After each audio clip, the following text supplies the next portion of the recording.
It's time to take command with former NFL tight end Logan Paulsen and former Commanders beat reporter Craig Hoffman. What's up? What's happening? Welcome in. It's the Take Command podcast. Logan Paulsen there, Craig Hoffman here, and we are just a couple days to the Super Bowl. Holy cow! Football season's about to be over. It is crazy, and it's so crazy because like this team exceeded all expectations of the Commanders. We were playing in a game, what was that, a week ago, 2 weeks ago? A week and a half ago, yeah. And it hurts all the much more to be thinking that they were one game away from playing in this one. But it's exciting, and I think it's also cool to kind of see what the best teams in the NFL look like. You know, that's something that I really enjoy about this game, like see what Patrick Mahomes looks like, watch a full game, not watch a cut up that I'm, going through. And then again, we've seen Philly 3 times this year, but can the best quarterback in the NFL or the most consistent winning quarterback beat the best roster in football? And like those are things that I think are really interesting because I think we've had this conversation before. There's 2 ways to build a team where it's like you get a good quarterback, a solid quarterback, and then you just crush the roster around him and just build this monolith. And that's exactly what the Eagles have done. And that's exactly what San Francisco's done. And that's exactly what Detroit's done.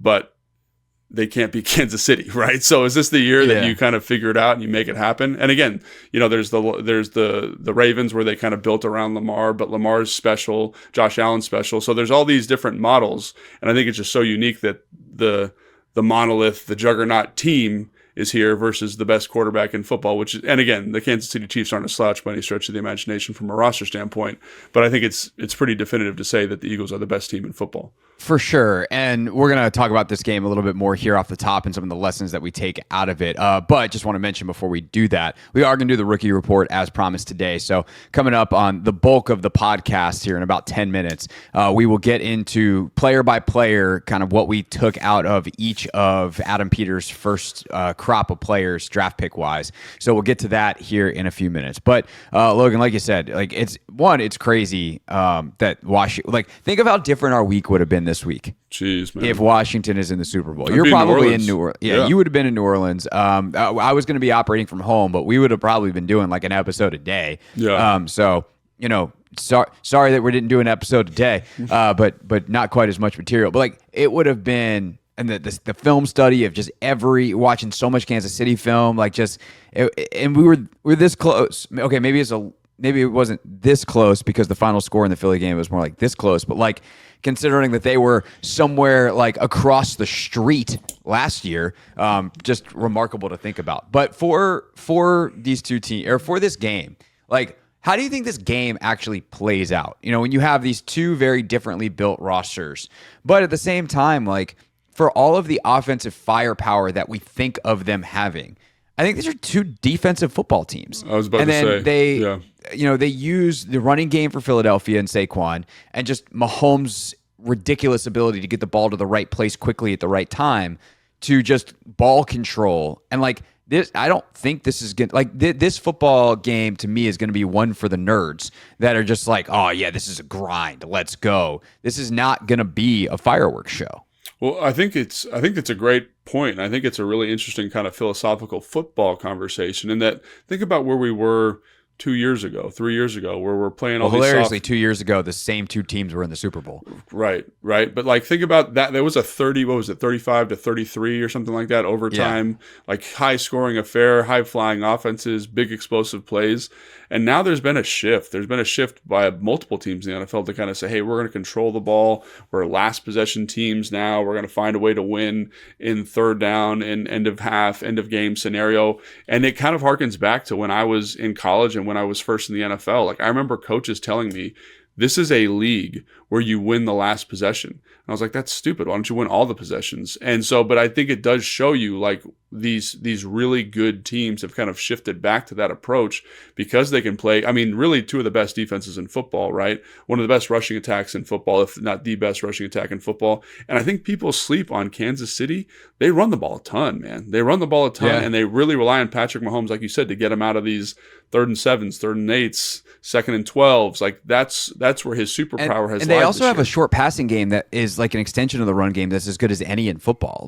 They move the ball in short chunks, and kind of we talk about sometimes these drives. Oh, you can't have 15 play drives. Kansas City can, and they do all the time.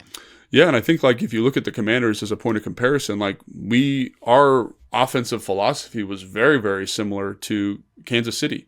You're going to run, you want to be a run first team, short kind of quick game, intermediate passing attack on first, second down, and then let your quarterback bail you out on third down. And that's really what they were this entire year. And so I do think there's a lot of similarities, being hyper aggressive on fourth down, like kind of following this analytic trend, like Andy Reid does that, Philly does that. I think it's a really interesting kind of shows you the future or the next couple of years of football, like hyper aggressive in terms of going up fourth down, finding ways to be efficient on first and second down to possess the football. Like it's shifting a lot. And I think you're going to see defenses change, get out of these box structures that are, kind of these too high looks, get out of that a little bit more because teams are shifting. And I think one of the things I respect about Kansas City is they did it probably a year ahead of everybody else, and so it's cool to see that. And it's cool to see how that team has changed each and every year to kind of be a little bit ahead of the curve and kind of maximize what they're doing. And it's also cool to see Philly kind of, I don't know if they're doing it on purpose, but fall into a similar model of winning football games. Yeah, I also think one of the big things that I take away from these two teams is the strength of the interior of their lines, like the overt investment in them, right? So Kansas City, obviously they have Chris Jones who might be the best defensive tackle in football, certainly has been over the last 5 years. Yeah. And if it's not Chris Jones, it's probably Jalen Carter on the other side who's coming up real quick on him. So you have Chris Jones on the defensive side for Kansas City, but also some of their linebackers, some of their safety play has been really good. So the spine of their defense, but specific to the line, offensively in Kansas City, they used, I believe, a first-round pick on Creed Humphrey back in the day, and then it paid him early second, late first, like wherever they were. Maybe it was the 32nd pick. Yeah, right in that range. Yeah, they used a high pick and then have since paid him because he's arguably the best center in football. They spent a ton of money on Joe Thuney, who's playing for, I think, his 5th ring in his 9-year NFL career. Yeah. He had a couple with the Patriots, now 2 with the Chiefs, and see if he can get that. He's been playing some left tackle for them because they've messed up the edges, but their inside has been so good that it hasn't really mattered. And then obviously Philly, we know their offensive line, between the money and the draft picks that they've spent there, Jalen Carter, Jordan Davis on the interior defensively. So in a league that forever was got to have the edge player, got to have left tackle, and certainly that's still a way to do it. This is not me backing off my please go get Myles Garrett desires and wishes if you're Washington. But to see the strength of the interior of these teams and how just strong they are at their literal core, I think is no accident why they have made it to where they've been and why they're, by the way, playing each other in the Super Bowl for the 2nd time in 3 years. Yeah, and I also think, to your point about the offensive line, obviously the interior, the guards, the centers were big investment points. But if you look at what they did, Kansas City specifically, after that Super Bowl versus Tampa Bay, where they got rolled from a pass protection standpoint, they made huge investments in the offensive line. And this is the first year where Orlando Brown is not there playing left tackle for them. They kind of have made it work. But I think you see their emphasis and their prioritizing, saying, hey, we want Patrick Mahomes to be at his best. And in order to get that done, he can make it work with lesser pass catchers, but we really have to make sure we have a top shelf offensive line. They invested a 2nd-round pick this year. The kid from BYU, Sumatia. Didn't work out. They had another guy that they drafted last year in the third round from Oklahoma. Didn't work out. You can see that they're trying to do that. And I think if you're the Commanders, I think that's a really good roadmap to say, we saw what Jaden Daniels can do last year. We saw how effective he can be with maybe not top shelf pass catchers, but really good pros, really good professional guys that understand spacing. The thing that is going to kill him is the pass protection. And I think you look at C.J. Stroud this year in Houston as another good example. When that offensive line and the protection isn't lined up, it makes him hard to be special. And I think that's another reason why in this offseason, I think while that offensive line for the Commanders played really well, these are just 2 perfect examples. Philly is a great example too. Every year making investments in the offensive line. The depth there is good. The top flight stuff is good. And it helps Jalen Hurts play better because he likes to hold the football. He likes to see his throws. It just doesn't matter. It doesn't matter because the offensive line's good. So I think that, if we're looking at roadmaps for successful teams, Detroit's the same way. The Bills we talked about last week. I just think this reinforces kind of, hey man, if there's one weakness with Kansas City, it's the fact that their offensive line's banged up, and then you can affect the best player on the field in Patrick Mahomes. And so if you're Adam Peters, like I think all of these teams that are really good are really excellent roadmaps to say, hey man, we just got to make sure that we are constantly getting better and we're never at a deficiency at this position because our quarterback's so special. And by the way, that's how they built it in San Francisco when Adam was there. Great point. They invested in that offensive line, and they kind of stole Trent from here, obviously, for the third-round pick because of everything that was going on. And oh boy, what a disaster that was. But then you also had the investment on the defensive line, multiple first-rounders, all that kind of stuff. So I don't think that's gonna that's not news to Adam Peters, and that's right. A great thing, certainly. Well, he's way smarter than everybody, than us specifically, but most people in the world when it comes to football. So he knows For sure. Do you have do you want to make a prediction on this game? No, I don't. I hate predictions. Okay. It really bothers me. Do you want to make a prediction? I feel like as a sports talk radio host, I have to. Okay, what's the prediction? So I pick Kansas City in the game. I would probably pick Kansas City too. Every time that I open my mouth and go, not Patrick Mahomes, I feel like a moron. So I just don't. It just doesn't make anymore. sense. It doesn't make sense. Someone's like, I was talking to one of my football buddies the other day that I coach with, and he was like, "Who you got?" I was like, "Well, Philly's the best roster in sports." And he looked at me and he smiled. He's like, "But you can't bet against Patrick Mahomes." And I was like, "Darn tootin', man, can't do that." Yeah, like this will make some listeners sick, and that's okay. I'm probably gonna wind up rooting for Philly. Just because, like, I don't understand think Kansas City's that likable anymore. Like, there are pieces of it. Yeah, no, that's not even the point. When a fan comes up to me and says, "Who are you rooting for?"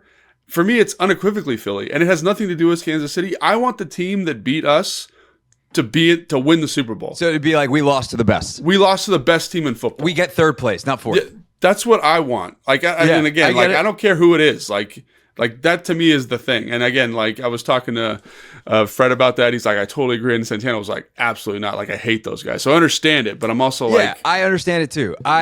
I think Saquon is like the most likable person in this game. I think that there's some dudes on Kansas City that and some ways that they go about their business that I'm just like, I don't know, man. I don't love that. And so I'm good on the three-peat thing. And it's not like a refs conspiracy. Like I think that stuff is like your tinfoil hat's loose. Like it's not any of that. And like if they pull it off and get the three-peat, I would be like, you want to know what? That was cool. We got to see history. And I think Mahomes deserves that because I think Pat's the best quarterback that's ever played the game. And he's just got to continue doing it at this level for that to unequivocally be true, which is going to be hard because Brady played forever at a high level. But like if Pat plays like Pat's playing for 15 years, it's good enough for me. But yeah, man, like this time around, I can't do it. I can't go full go Birds, but like Philly's the team I would like to win, even though I'm picking Kansas City.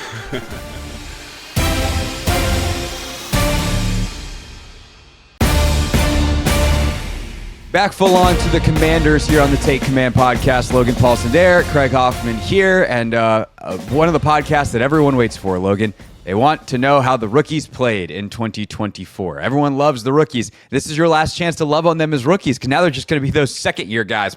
There's new rookies, new bombshells entering the villa. Yeah, and this is going to be a lot of fun to do. Like, there's been times where I think last year is a good example where we're kind of like, I don't know, this didn't feel great. But there's lots of really positive feelings in this group, and I'm excited to talk about them. For sure. All right, so what we're going to do is we're going to make this real simple. We are just going to go from Jaden Daniels to Javonte Jean-Baptiste, and actually we will throw in the Tyler Owens, Colson Yankoff, and some other names that Logan wants to mention as UDFAs at the end here. So we're just going to go in order. We're going to hit Jaden first, and you sickos who really want the deep cuts, stay tuned. They're coming. So, with the second overall pick in the 2024 NFL Draft, the Washington Commanders selected Jaden Daniels. Analysis went well. Went really well. Went about as well as it could have gone. And it's not just the product on the field. I think, there was, like when Peyton Manning was in the NFL, there was this kind of consensus, even though he led the league in interceptions, that it was a good thing. Like his process was correct. It was the same thing with Andrew Luck. Like he was going to be a good player because he was competitive, he was tough, he was smart, he understood the game at a high level, both those guys.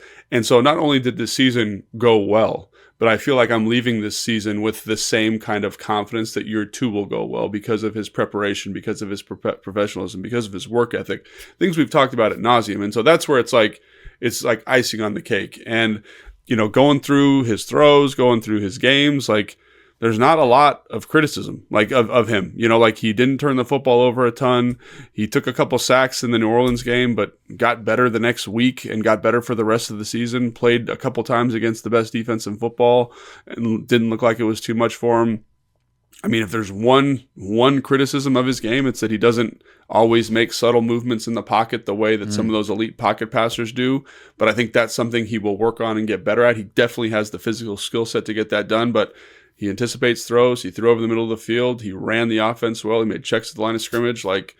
I'm not saying anything. And the things that we thought were good coming in were as good or better than advertised. Correct. Like his deep ball accuracy, his quick release to get some of these balls out to the sideline on the hitches, and like those things that he threw really well in college, like that translated to the league. He was awesome on that stuff, and that stuff's hard to do. And the anticipation he threw with, I think what surprised you the most about him? Because I think there's kind of two things that surprised me.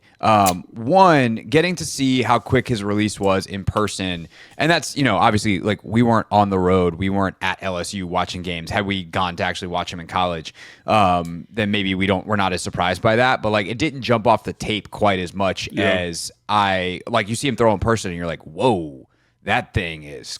And I think it got better too. Like that was the other thing. Like I think it improved. And that's kind of my other thing is just his ability to adapt was something that is almost hard to understand. Although, considering the jump he made between his junior and senior year, maybe we should have anticipated it. But guys don't get better at this rate in the NFL during the season. And his ability to just not make the same mistake twice was, I knew he was a smart guy. I knew he studied hard. I knew he worked hard. But damn, to get that results that quickly and that efficiently out of that work is... Bravo, Jaden. And that I think gets us as excited as anything for him to continue to grow moving forward. I think I agree. The quick release, the footwork was something that surprised me in person, just how tight it was, and something that I've changed how I evaluate quarterbacks because of how important I see that being now. I think the number one thing for me, above all other things, you talk about the poise, was the consistency. Like, I wish I could. I'm not smart enough to articulate how hard it is to be locked in for 18 games in an NFL season. It is so hard.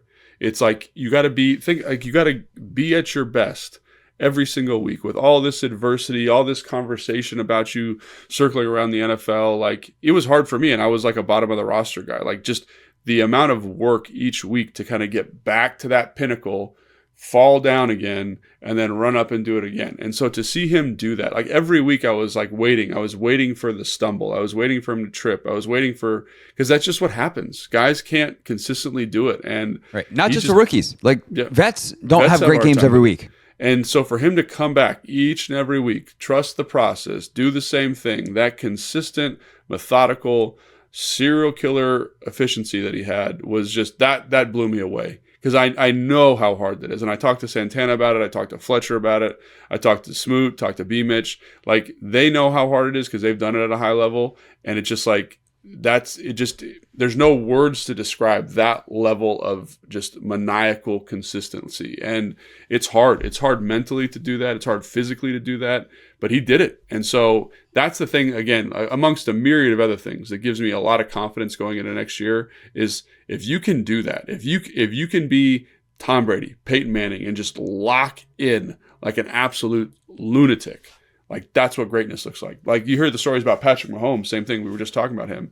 Like they'd have like a team cookout and he's in the car reviewing film and studying notes before he walks out to hang out with the guys. Like you just got to make sure every box is checked every week and do it for 20 weeks. And he just, and at the podium, he was great.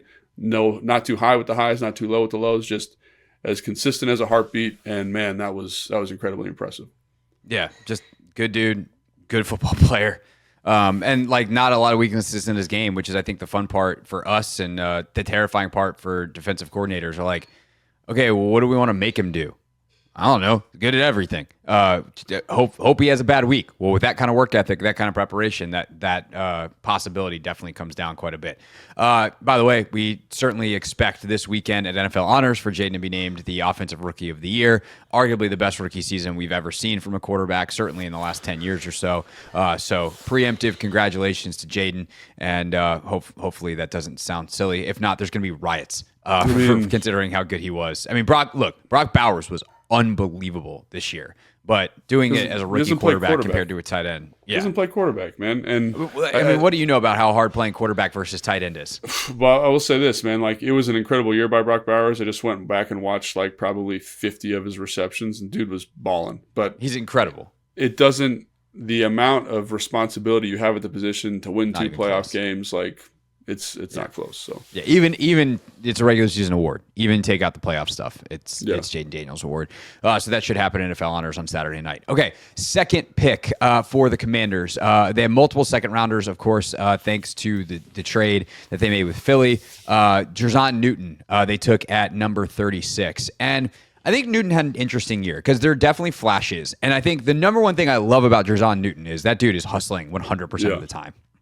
Like, you flip on the tape and you go, I get why Adam Peters loves you. And you watch it at Illinois. You watch it this year. From the first snap that he had, he's hustling 10 yards down the field after ball carriers. Like, if it's a pass completion, he didn't get home on his rush. Like, he's trying to go make the tackle down the field. It is nuts how hard that guy plays. But I think we've only scratched the surface of Jerzon Newton because he came into the year hurt. And I think that has to affect how we evaluate him. So, Logan, if you could, first, like, how did he play in a vacuum? And then once you add the context onto it, what does that mean for him moving forward? Yeah, I think Jerzon was an interesting watch upon like review because he does things that you like as a commander, right? He works hard. Like you said, he works hard, plays physically. He's got a little bit of juice to him, like that shows up, the snap, the pop, his ability to get hands on people. Like, there's some good stuff there. But I do think just getting used to kind of the NFL speed and as NFL physicality of the offensive line is something that he's got to kind of work on and develop with, And I think, again, that's where I kind of look back at his offseason or lack thereof because of the foot injury and say, like, this is probably what we should have expected, right? He's going to have a hard time sinking doubles because he hasn't been able to work out his legs a ton, right? He hasn't had an opportunity to kind of get in practice and have guys lean on him and work those techniques the same way because of the injury. So that's one thing that sticks out to me is it just there were times where he looked like he was a little bit physically outmatched, and I think that's something that can improve, especially when you understand better maybe how to utilize him and where to put him and how to maximize his ability. But yeah, man, he's I'm excited to see what this kind of feels a little bit like a kind of a freebie year for him. I'm excited to see what it looks like in year 2 with a full offseason with Chad Englehart and the strength staff, like getting everything right, getting everything worked out. Because I do think you see, again, the work ethic, the finish, the physical snap.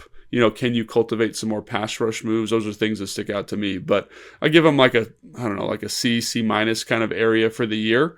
But I think that's okay for a rookie defensive tackle to have a grade like that. And it's tough, man. It's tough playing defensive line in the NFL now, especially with how good these offensive linemen are. But that's kind of my high level thought on that. Yeah, I think he's such an interesting player in this defense, and to think also, like, what do you want to pair him with moving forward?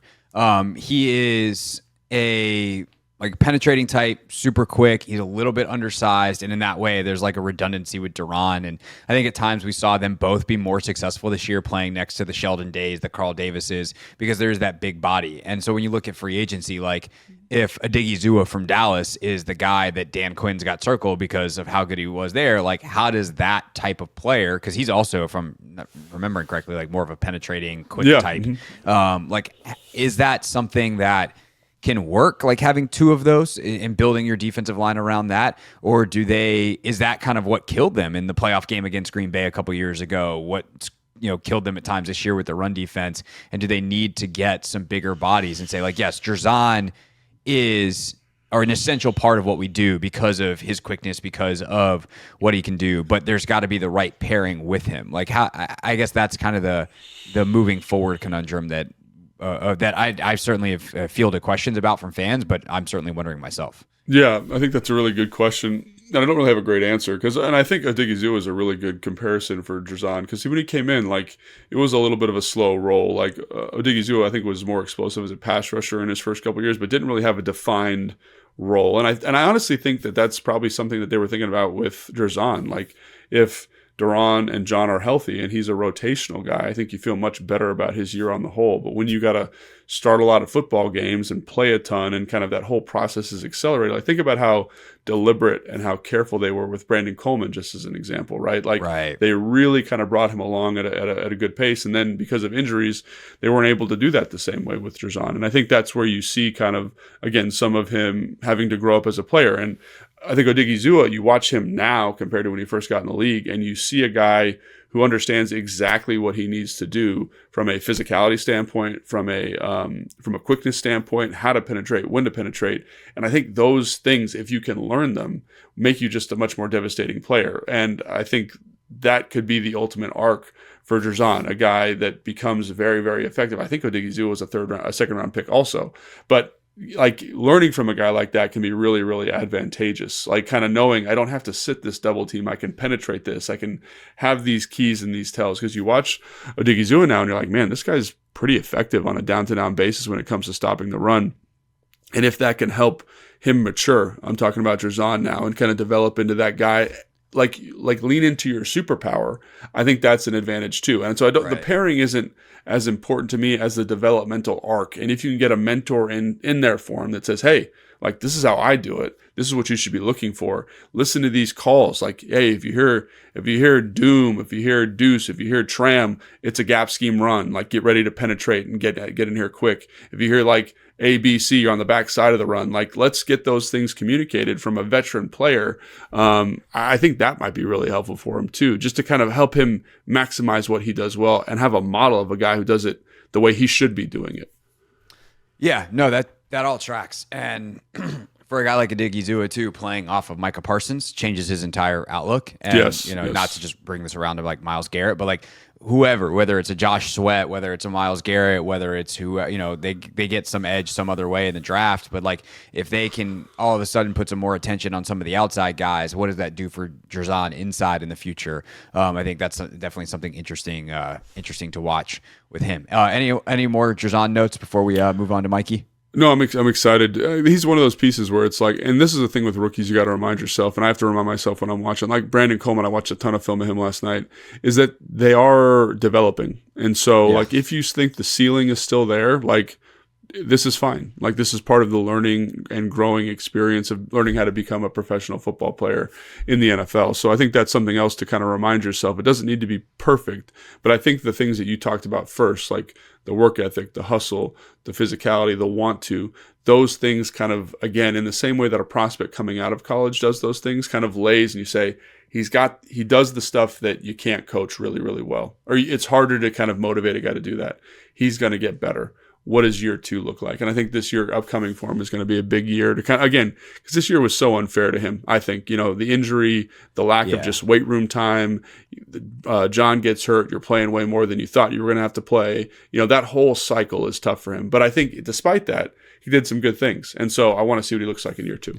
Yeah, for sure. And I think we probably should have said this off the top in general, but Jaden ruins everything because he was so damn good. He was amazing. But like what guys are as rookies has has a limited bearing on what they ultimately will become. Like if you struggle your rookie year, that doesn't mean that you're a bust. And if you're great your rookie year, that doesn't mean you're going to the Hall of Fame. Like how do you continue to grow? And Jerzon's going to be, I think, a great example of that.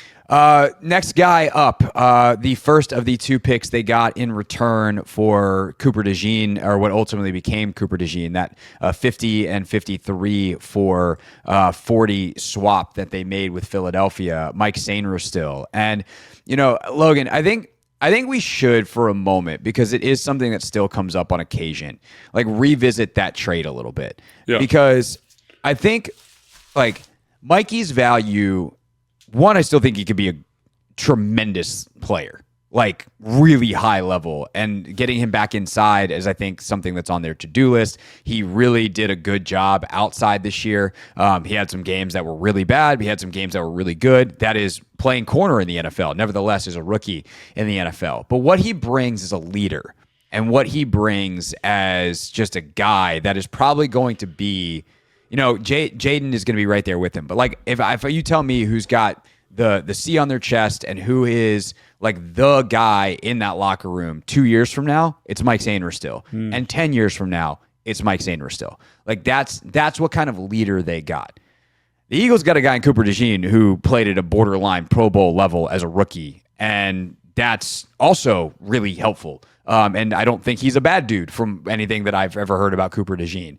And so there is kind of still this question of like, and we'll talk about Ben Sinnot in a second. And he obviously didn't have a great rookie year to say the least, but like that trade of you could have just taken DeJean.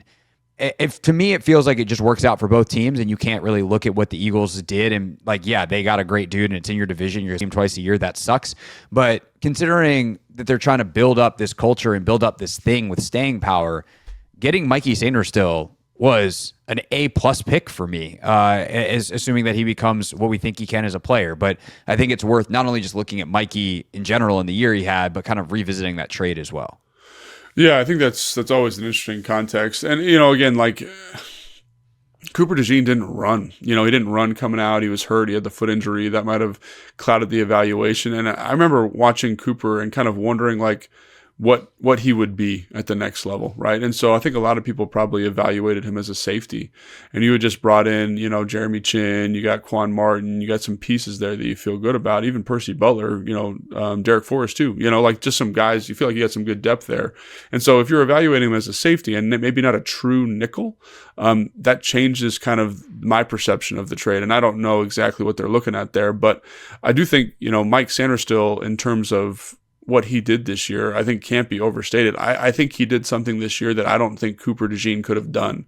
And so what I mean by that is, like, I think Mikey can play nickel. I think Cooper is an excellent nickel. We saw that this year. Yeah, but he their whole defense just went to a whole new level when he came into the lineup this year. Him and Quinyon, they both did a great job. But I also think that I don't think Cooper DeJean can play outside. And I was skeptical about Mike Sainristil doing that, but he was able to do that. So like the flexibility that he brought to the defense and his ability to turn the football over, I think is something that is extremely valuable, right? And I think he kind of embodies what it means to be a commander. He's got this great playmaking ability. He's got, again, this kind of, there's just knack for being tough in the run game, relatively tough given his size, but he's a special football player. And so I don't think, because Cooper DeJean had a good year, I don't think it diminishes from what Mike Sainristil did. And I think it's kind of, that's the beauty and the terror of the draft, right? Is like they both can be good, And I think you get 2 picks for this, right? What was the other pick? I know you said it already. I forgot. Sinnot. It was 50 and 53 for 40. Yeah. I think there might have been some pick swapping and stuff later. But that's the big one is you had Sinnot or 50 and 53. And I think that's the other thing about the trade too, right? Is if Sinnot has a different year and maybe Sinnot turns it around moving forward. We'll talk about him a lot more obviously in a second. But like if he turns it around moving forward and becomes your number 1 tight end or even a stud number 2 to pair with whatever, Zach Ertz or whatever else you do at that position, like, okay, you got 2 for 1. And if that one is a quarterback, that's different. If he's a nickel, like there's only so much value there. Like 2 really good players, that's more valuable. And so I guess it's hard because giving air quotes the Eagles DeJean, yeah, that's gonna hurt you because he's awesome for what they do. But you also got a ton of value back. And then it's ultimately, like from a process standpoint, I'm fine with the trade. You just have to nail the picks. And it seems like they did that with Mikey. And then, if Sinnot is different, then, like if you miss a draft pick, the problem is you miss the draft pick. I actually don't think that affects the trade. I guess that's what I'm trying to say. I think just like trust the process. And I'm always a big believer. It's like, let's say you have the same grade on Mike Sainristil and Cooper DeJean, but you trade it out. So like, I think for example, like when you make the trade, they're like, oh, they could pick Mike Sainristil, or they could pick Cooper DeJean. We're okay with that because we're 3 picks later and one of them will be there for us, I think is kind of the thought process. And we're going to get another good football player.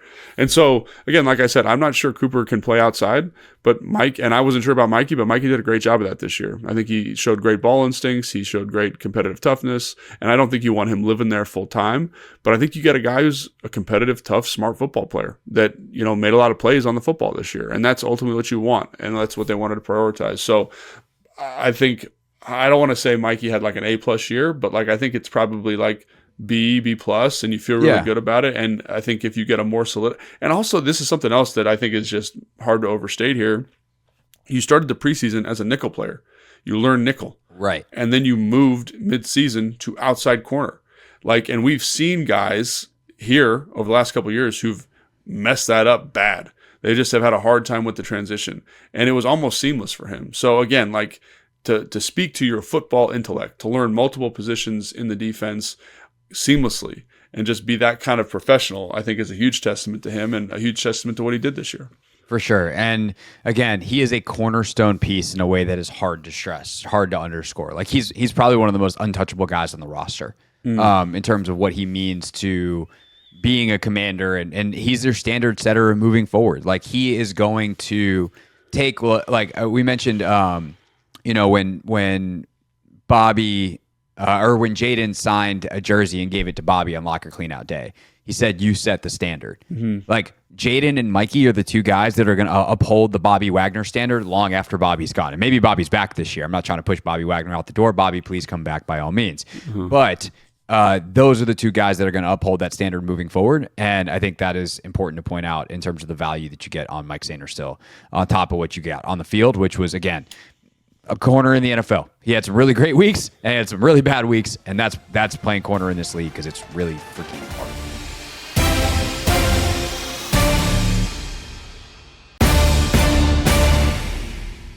Take Command Podcast, taking a look at the rookies for the Commanders from 2024. And we pick 53, Logan, with Ben Sinnot, the tight end out of Kansas State, who definitely had a disappointing year. There's no way around it. When you take a guy in the second round, you're hoping that he's probably playing a little bit more, certainly producing a little bit more. And it just seemed like there was something off with him for most of the season. Just there didn't seem to be a trust factor between he and Jaden for whatever reason. Maybe even between he and the staff, because like you would imagine for a guy with his draft status that his role would increase as the season goes on. And instead it seemed to decrease. I mean, even when I started tracking personnel midway through the season, I would have a 12 personnel and I'd put a little 86 next to it when it was Zach Ertz and John Bates. And I stopped having to really use that because they never really went to the 12 personnel with Bates and Sinnot in there anymore. Like his snaps just decreased. And so when you go back and actually watch it on film, like what do you see that didn't seem to be quite right with him that hopefully he can correct moving forward? Yeah, so I think the thing that you see with him is you see the athlete. You see the physicality, you see the want to, right? You see the, like, I remember watching I went back and watched the Tampa Bay game again just to remind myself how the year started, and he's got a counter and he's throwing himself in there, and it's a big pop, it's a big collision. He's working in line. You can tell he's got solid play strength. He's lining up at fullback, he's lining up at wing.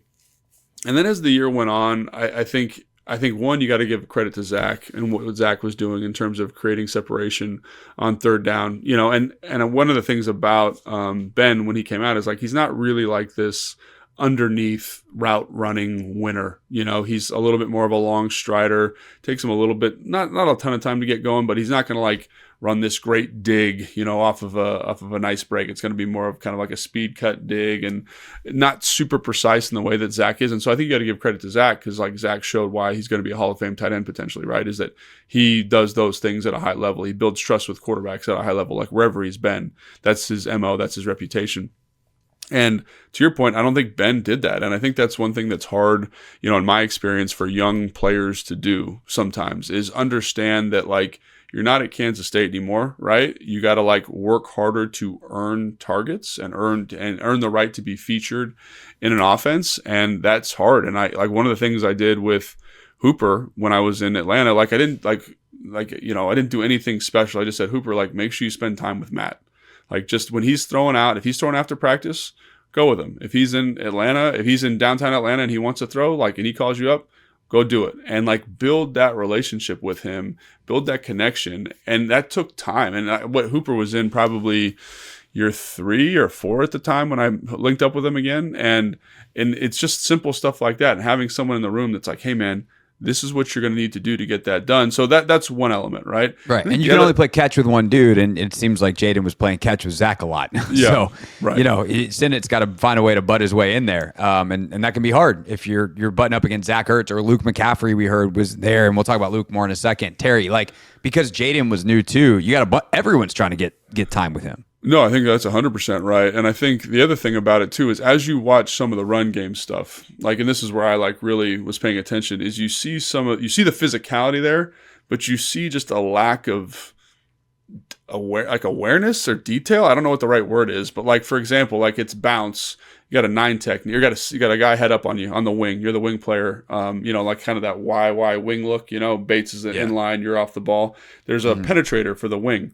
And so when I take a down step, I take an inside footwork on bounce, and that guy plays out, I definitely should not turn out and block that guy. I need to be decisive, play through that D gap, and work up to the second level and block that guy, because I know there's 2 pullers coming. If I turn around and block that guy, I'm basically making a huge pile right in the hole.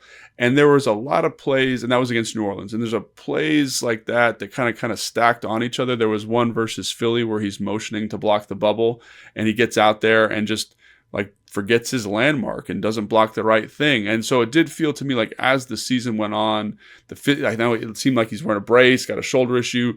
There just was like kind of hit like a little bit of like a freshman slump a little bit, in terms of like mentally detailing your game. And like I said, like I've been around a lot of young tight ends. That pops up, you know what I mean? That happens sometimes. Because again, like we talked about with Jaden, one of the things that made him special, it's hard to run 18 weeks. It's hard to run 18 weeks, right? So I think that's something with him that really, so that you see the physicality, you see the tools, right? And that shows up. Even the fake punt in the playoffs, like the catch he makes is great. It's catching. Like, go up, get it. Like, how do we get that in the offense more? But you got to do all the other stuff. You can't just go out there and every time you're out there, it's like, oh, watch out for him running up the seam. They're going to throw it up to him. Like, that's not how playing football works in the NFL. And I also think, like, the way they use the tight end in the offense, again, didn't necessarily line up exactly with what he does well, right? He's a little bit of like a seam, corner, post type guy, vertical down the field. And again, this was more like, think about the routes that Zach ran. It's like, he runs a ton of choice. He runs a ton of crossing routes. He runs a lot of those speed digs, which again, I don't think that's necessarily his cup of tea right now. He could learn to do that for sure.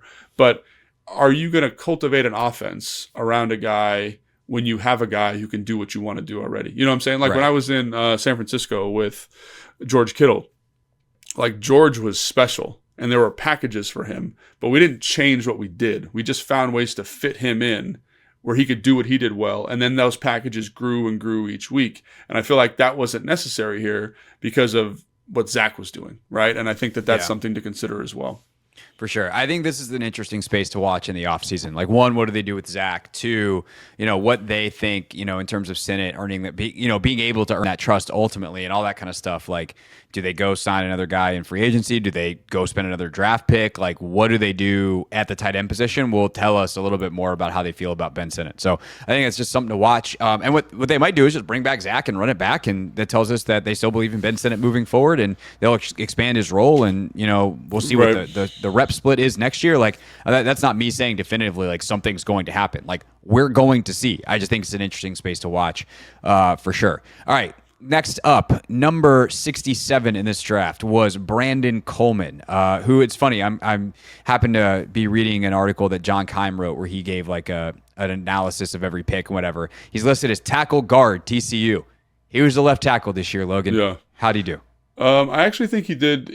I think he probably exceeded expectations playing tackle, but I think there are some things about him from a developmental standpoint that still need to be developed. He's a young player, right? He hasn't played a lot of football. I think he'd only played 1 year of like high school football or like JUCO football before going to TCU. They kind of bounced him from left tackle to left guard, and he moved around the front there too. So in terms of like owning a position, I'm not sure that he's there yet. And you see that a little bit like in his pass set, right? Like he's got this thing where like, like I watched all of his key plays. So it's like 250 plays. So it's like his pressures, his good blocks, all these different things, right? And when he's setting, right, he has a hard time with like pure speed off the edge. He's a good athlete, but part of it is like his bend at the hips, a little stiff, right? He's got the shoulder injury, right? So like that punch isn't like laser strong with the punch, right? So give up a couple pressures in straight, drop back passing situations. There were stretches in the season where he really struggled with that.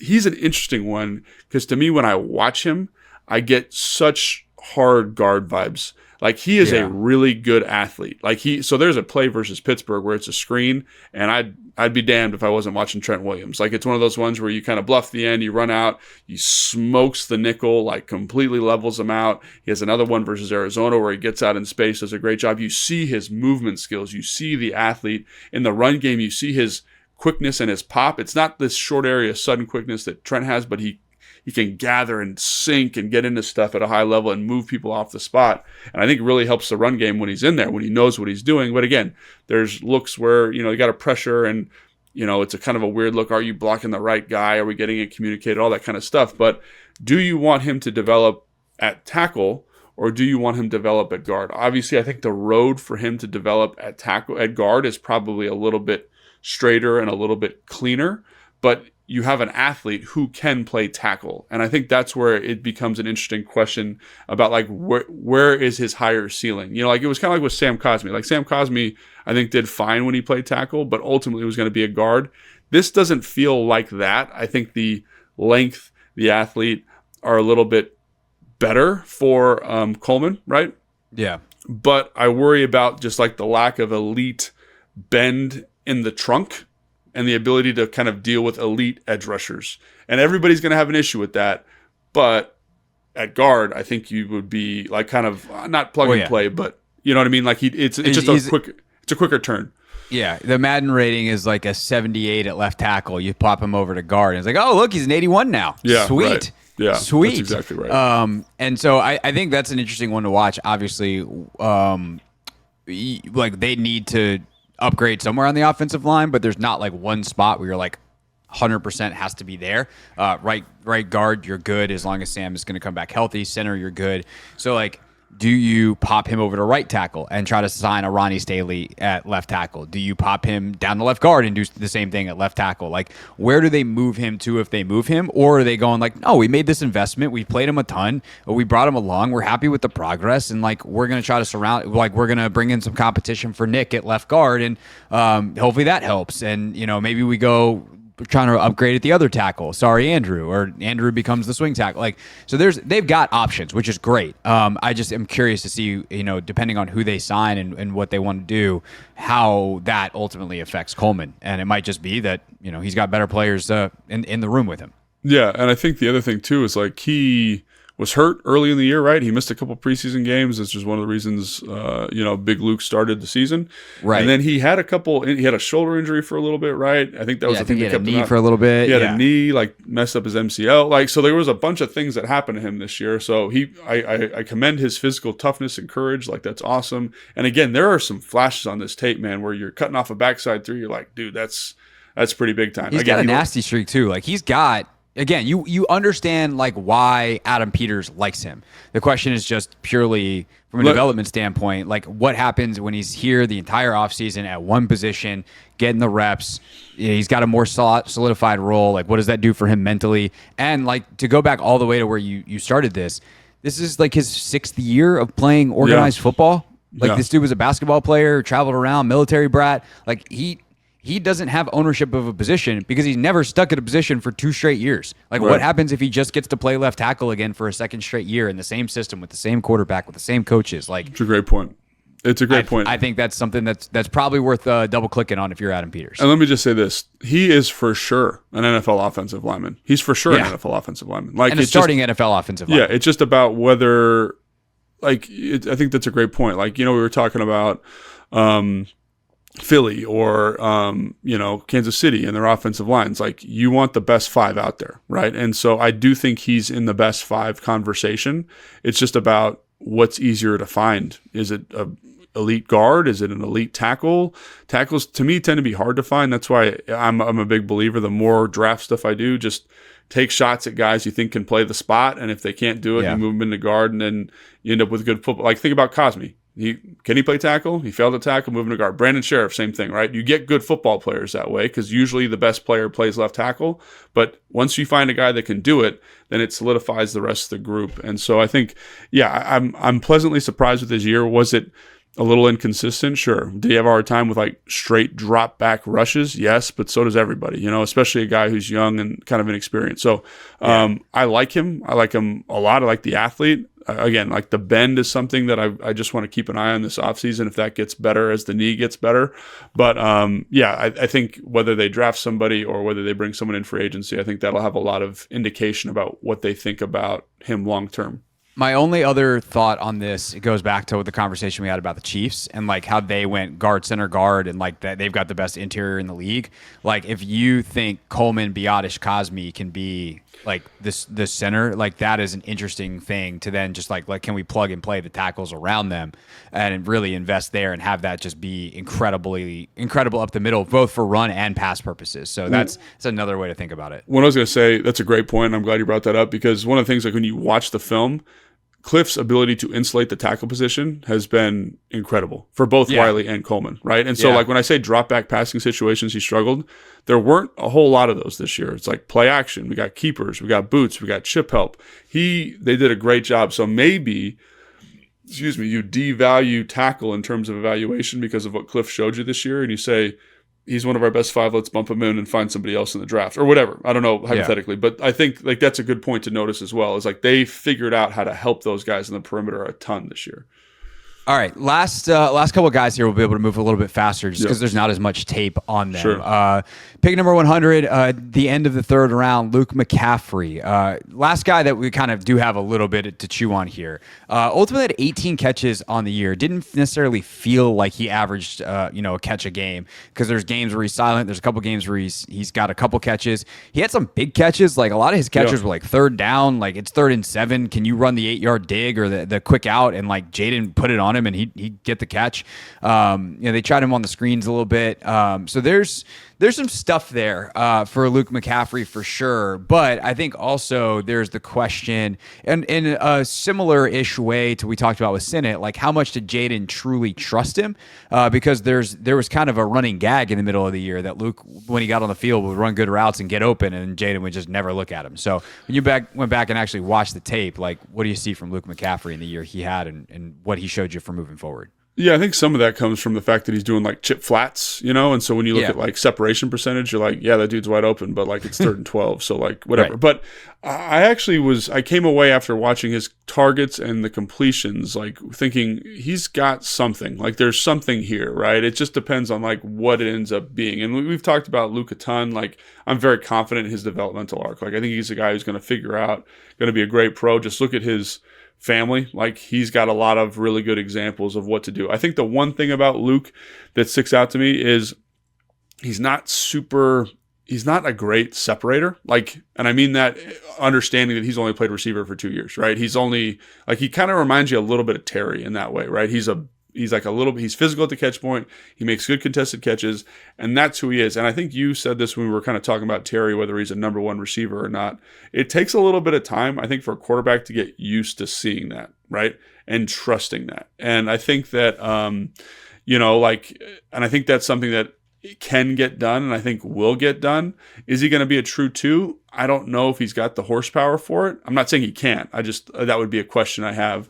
But I actually come out after watching the film a little bit more optimistic about him. He's got some return ability. He competes. He's tough. The role is a little bit interesting in the offense. Like, what does he do better than, like OZ and those guys? But I think the football player's good. And I think that's where I'd kind of say, like, I'm optimistic coming out of the review of the season for him. It's just, I'm uncertain about the direction his next year would go. Yeah, I think that's kind of one of the interesting things is like we kind of categorize him coming out as like a power slot. Would it be safe to say you still kind of feel that way? Is like that's his skill set, that's his build, everything? And then that's what's the role of a power slot in this offense? That's kind of what I thought too. Like, yeah, power slot. And again, the power slot's a valuable piece, but essentially they use Zach in that role this year, right? That's kind of what you would use a power slot for. And if Zach's here, like, I don't know if you need that guy, right? Like, and so that's where can he, and then early in camp, they kind of used him outside a little bit more and all that kind of stuff. So I don't know. He's an interesting guy to kind of keep track of, I think, again, because he doesn't move the way that like normal receivers move. He's a little bit tighter. He's a little bit, he's a bigger body guy. He's 6'2", he's 200 pounds. So, but I like him. I like what he did. And it's just about what's the role. I think what's the usage pattern for next year. Yeah, for sure. Okay, then we get to some guys that basically didn't play a whole lot and one who didn't play at all. Jordan McGee did not play a whole lot because he got hurt in camp, And then you got hurt in the middle or towards the end of the season again, and he got stuck behind Bobby Wagner because Bobby was fantastic and made second team All-Pro. I know they are super high on him moving forward. John Keim has talked about that quite a bit on his show, that they really like him moving forward. What did you see in the limited snaps that we saw from McGee this year, and how does that affect like next year, but also 2 years from now? I just feel so bad because he was hurt all the time. You know, in terms of linebackers, he was one of my favorite linebackers to watch coming out. And so I know he's got something special to him. I know he's got that competitive dog. You see him around the building. He's a well put together guy. Like, I'm excited for him. I'm excited for him to get healthy. I'm excited for him to play. Because think about, like, right when he got healthy, he pulled his hamstring again late in the season, right? Like, he just wasn't healthy this year. And I think that probably comes from hurting his knee in preseason. And I just want to see him off the ball, because he did a lot of on the ball stuff in training camp. I want to see him off the ball and just running. Because, like, when you watch the film, man, he was fast, he was aggressive, he's violent to the ball, like everything you want from the position. Like, when you turn on the tape of him in college, you're like, this is it. And so I just want him to get healthy. And it's not surprising to me that Keim has been touting him and that the staff has been touting him, because like the physicality supports it. And so I think I'm excited for the fans to see him do that. Yeah, and I do wonder next year, if you bring Bobby back, is there a little bit more rotation there potentially? You get him a couple series a game where he's the middle linebacker and try to, kind of groom him for taking over for Bobby 2 years from now. And I guess we'll see. Another guy that I have no idea what to do with, Dominique Hampton. They basically redshirted him in 2024. So they drafted him. He's a safety. Move him down a linebacker. We saw him in training camp. He was active for, I think, one game. I think it might have been the Dallas game. They got him an active spot, but he only played special teams. But they said, like, dedicate the season to learning this position, to getting bigger, putting, the weight on you need to play at this spot. And there's just absolutely no way to know where he is right now. But I think it's an interesting concept, at least to talk about for 45 seconds, the idea of redshirting someone at the professional level. Yeah, and I think he deserved that, honestly. Like, one of the things about him, watching him in preseason, like, I was like, he was like 215, I think, coming in, and he played linebacker against the Miami Dolphins, and I watched some of that stuff, in review, and I was like, man, he played really well. Like, he just was downhill, he was taking on blocks, and so you see, again, a physicality, you see ability to cover, you see those instincts at the linebacker level, and one of the things that I try to do every year now is go in and look at big safeties and if they can play linebacker. Because if they can, you just get so much value add from a sideline to sideline perspective and then a coverage perspective. You can play more base defense because you've got better coverage players on the field. And if you can play more base defense with bigger bodies, longer arms, you can stop the run a little bit more effectively. So he's a guy that I think, again, it's a little bit of it's a lot of a projection, but I think both him and McGee, I'm very excited to see them play, next year and see what role they have and see if they can carve out a space for themselves, because I think they can do some significant damage. Is he a guy that, like, if you have a 5 down or like an odd front and Frankie's one of the edge players, that if it's McGee and Hampton as the two off-ball linebackers in like a 5-2 look or a 3-4 base, whatever you want to phrase it, depending on where everybody is, like, does that work? Is that kind of the role for him? I think so. I think that's probably the role. I think, Chin was probably going to play safety, kind of that box safety player. But I think having him in a, like in Dallas, they used all these converted safeties in the box. Like, he feels like that type of guy, but he feels like he's got a little bit more downhill juice to him, at least in the game. It's a preseason game, so take that for what it's worth. But that to me is exciting, as a piece that he might not ever play in the NFL, like, unfortunately. But if he does, like, I definitely see a role and a path for him in this defense, especially looking at the defense's history. You're like, okay, this could be something. Yeah, and I would expect him to play in the NFL next year for the Washington Commanders. Yeah. So we'll see how that transition went. We won't know, obviously. The first taste in the spring, then ultimately training camp, and then when he gets into a game for real. Okay, they had no 6th-round pick. Hampton was a 5th-rounder. Last guy was Javonte Jean-Baptiste. He wound up playing quite a bit this year on the edge as a rotational piece. I think he definitely had some flashes, some moments. Also some flashes, some moments. You're like, that is a rookie, and that's not where you're supposed to be, young man. But for a 7th-rounder, the fact that he contributed like that, Yeah, no, I think that like you see his length, you see his play strength. That was surprising to me, his play strength, given kind of his slighter frame, his ability to create some power rushes. A really nice rush, 2 rushes against New Orleans. For a 7th-round pick, like to be a player that's kind of going to be in the talk in the mix for next year as a guy that can do some stuff for you, I think that's good stuff. So again, traitsy guy, didn't play a ton in college, kind of kicked around different organizations, Ohio State, Notre Dame, all that kind of stuff. But he played well enough where you're like, good job, nice find. Yeah. Has your a role. Rotation moving forward, like fine. You're not going to be Yes. at the top of the rotation, but like someone's got to be at the bottom of the rotation. And I think his ability to play the run was impressive. And I think that's something that is exciting for me moving forward. Yep. Last guys I want to talk about, some undrafted free agents. Tyler Owens was a demon Maniac. on special teams this year. And Colson Yankoff's a pretty good special teams player as well. But I think the question with Owens is, like, you already got people in the comments being like, forget re-signing Jeremy Chin, put Tyler Owens at safety next year. And I'm like, you haven't seen him play safety, so how the hell are you making that determination? But we did see him in training camp and seeing kind of, what he was as a special teamer. Like, is this a guy that is he like the Jeremy Reeves heir apparent that he's just going to be a demon on special teams for this team for the next decade? Or is this a guy that you see with the future playing defensive back as a regular either rotational or starter in the NFL? I think special teams maniac is what you're getting with him. Like watching him play in the preseason defensively, you're kind of like, you're instinctively not there yet. You know what I mean? Sometimes when you watch guys that get it, they can cover well. He's a big, long dude, man. He's impressive. He's tough as nails. Like he might at some point figure it out, but I think in the immediate future, he is a special teams guy through and through. Like that's how he's going to make his money. His second contract will probably be because of special teams. Like he's just that good at it. And so I think fans have a hard time with that because they think, oh, special teams player is kind of a demotion. But when you have a guy like that, that's a specific role. You'll get paid doing that. And I think Colston Yankoff kind of falls in a similar bucket, man. They both, when they're out in the field, he played the last probably 3 or 4 games. He's a maniac out there, right? He's fast, he's big, he's strong. And having a bunch of guys like that on your special teams unit, I think there's like, I would say 5 guys on this team that are strictly special teams guys. And that shows up in your ability to kick, to the way you kicked off to Detroit, the way you covered those kicks, the advantage that gave you, right? That's all part of the equation there. So I would say, yeah, man, he's both those two, guys. Ballore, Reeves, like Yes. it mattered. And 100%.